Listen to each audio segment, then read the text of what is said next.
Are we segregated? Are we segregated into some kind of identity groups based on something over which we have absolutely no control? Yes, we are. Society has done it to us. Some politicians have tried to do it to us. The media has done it to us. Technology has done it to us. And, unfortunately, the church has done it to us as well. I'm not going to talk about identity politics, race, or skin color, but I am going to talk about a segregation that has partitioned us into age groups. It has isolated us from one another.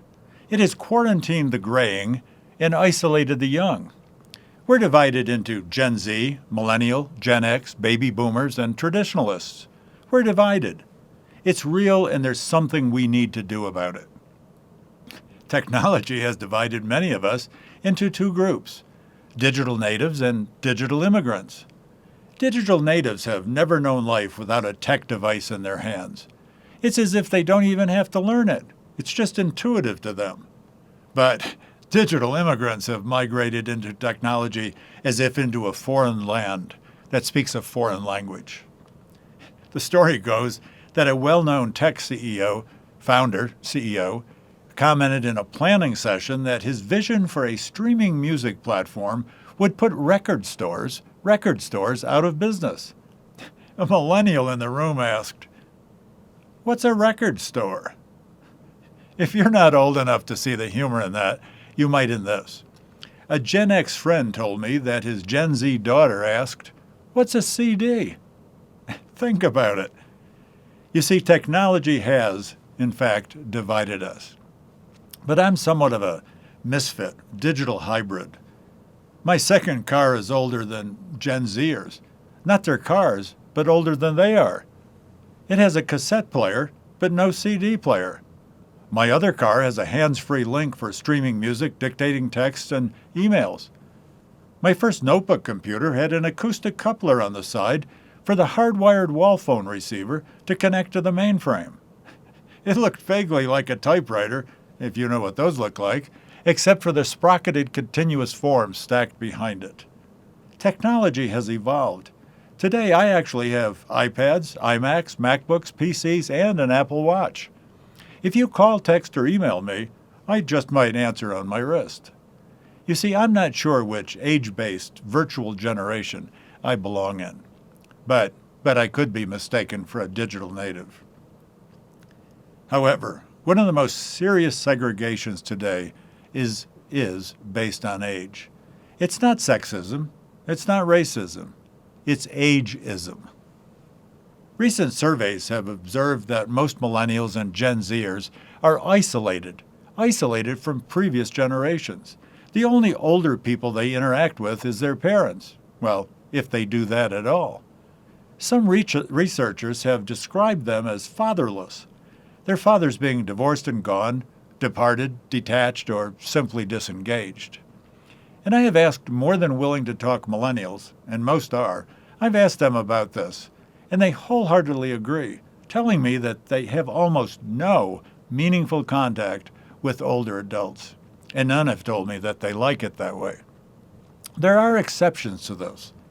I asked one young woman, a totally put-together millennial, I asked her about why she was so level-headed, wise, purpose-driven, and spiritually mature for her age.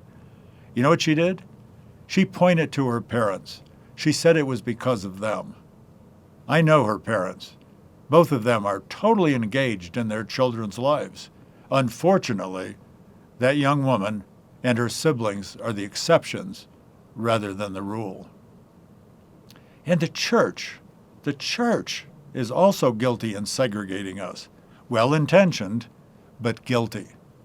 A few decades ago, churches started holding 2 services each Sunday, one contemporary and one traditional, segregating the congregation by age-driven music and dress code. And now the divide is even more well-defined. Many churches have a millennial or Gen Z service, or both, a millennial or Gen Z pastor, and a different day of the week to meet. The church has been partitioned in a way that may have evangelical benefits, but I can tell you, it fractures the body of Christ and is detrimental to obeying Christ's great commission to make disciples. The older and more experienced have been organizationally segregated from the young in their passion. It's wrong. It's very wrong. My mentors and models, in person and in print, have been decades older than me. Some peers have influenced me on an iron sharpens iron basis, but that pales in comparison to the impact of my older mentors and models. Millennial, Gen Zer, you need older men and women in your life. You need godly, wise, older Christians. But don't just zero in on someone older. Look for older believers who are Christ-like, older spiritually. The Apostle Paul was a mentor to young Timothy. Paul referred to him as his child in the faith.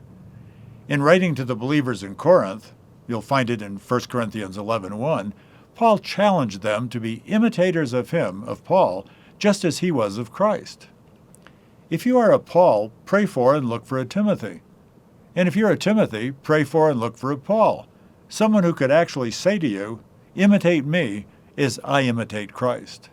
You need someone like that to speak into your life, to build into your life, someone who can lead you onto ground that they have already conquered.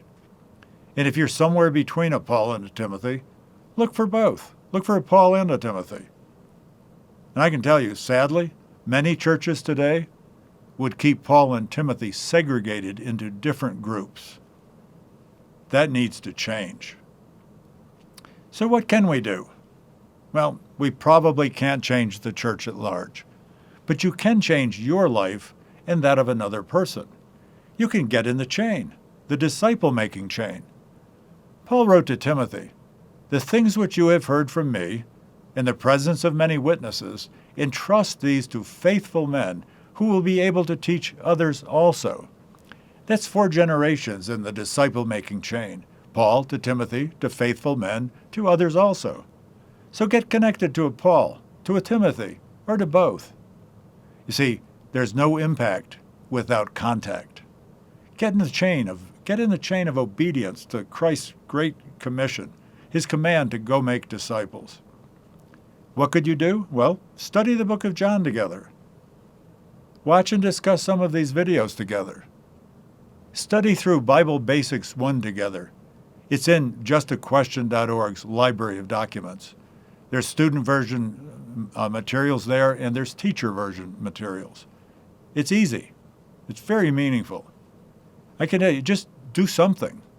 Just don't let society, technology, or the church keep you segregated from each other. Believers, we are a body. We're not just a pile of disconnected parts. So let's start acting like it.